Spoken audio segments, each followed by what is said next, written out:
अपने आप को जिद्दी बनाइए। आज की कहानी एक सैनिक की है, हंगरी देश के सेना के जवान जिसका नाम कैरोली था। यह कहानी उसकी है। कैरोली एक बेहतरीन पिस्तौल शूटर था। यह न केवल उसका शौक था बल्कि पैशन और पागलपन भी था।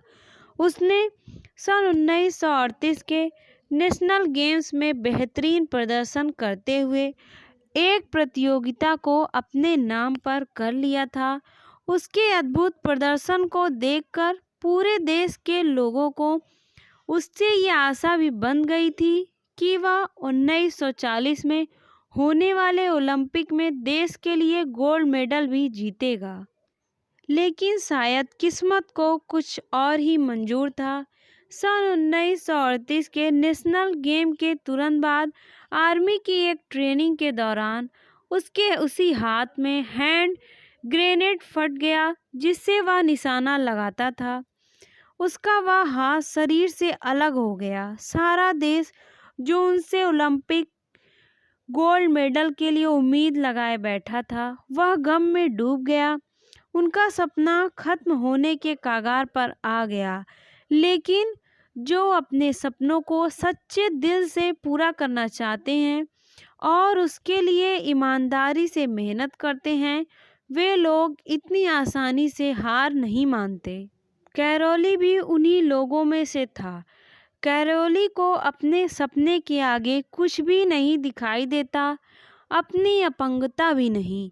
कैरोली ने बिना किसी को बताए अपने बचे एकमात्र हाथ से पिस्टल शूटिंग की प्रैक्टिस शुरू कर दी। पूरा एक साल बीत गया। 1939 में सब लोग दंग रह गए जब कैरोली हंगरी में होने वाले नेशनल कंपटीशन में जा पहुंचा। कैरोली को वहां पर देखकर सभी लोग और खिलाड़ी दंग थे।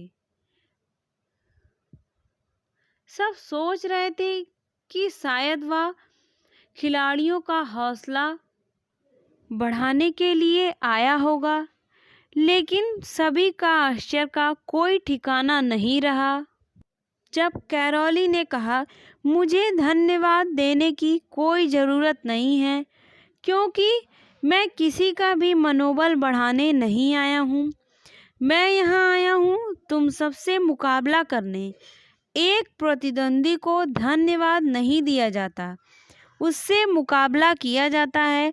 कैरोली का हौसला देखकर उससे प्रतियोगिता में भाग लेने की अनुमति दे दी गई। उसने चमत्कारिक रूप से न केवल प्रतियोगिता में हिस्सा लिया बल्कि इतना अच्छा प्रदर्शन किया कि वह उस प्रतियोगिता का विजेता रहा और गोल्ड मेडल भी मिला।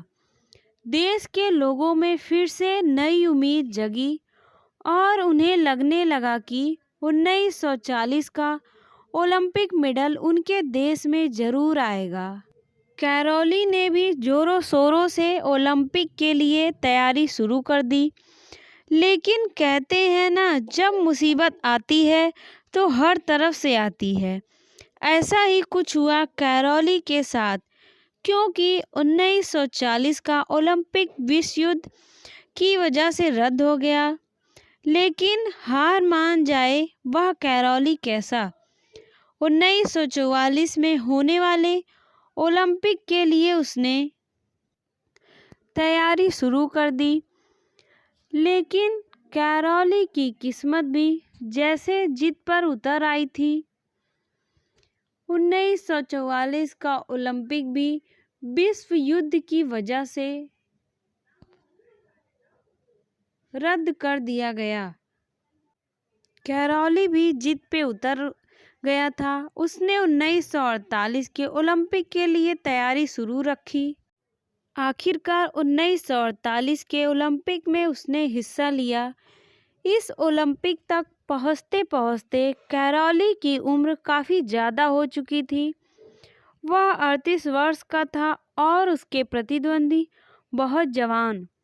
सभी प्रतिद्वंदी अपने अपने बेस्ट हाथ से पिस्तौल शूटिंग कर रहे थे। और कैरोली अपने एकमात्र बचे हुए हाथ से कैरोली की तपस्या रंग लाई। उसने जो जीवन भर सपना देखा था वह पूरा हुआ और उसने 1948 के ओलंपिक में शूटिंग में गोल्ड मेडल हासिल किया। दोस्तों, आपने जीवन में जो भी सपना देखा है, जो भी लक्ष्य अपने लिए तय किया है, उसके पीछे पड़े रहो। चाहे जो कुछ हो जाए उसका पीछा मत छोड़ो। एक दिन आपकी मेहनत रंग लाएगी और आप भी अपने लक्ष्य को हासिल करोगे। गरिमा की कहानियाँ अच्छी लगे तो गरिमा की कहानियाँ चैनल को लाइक और सब्सक्राइब करना ना भूलें। राधे राधे।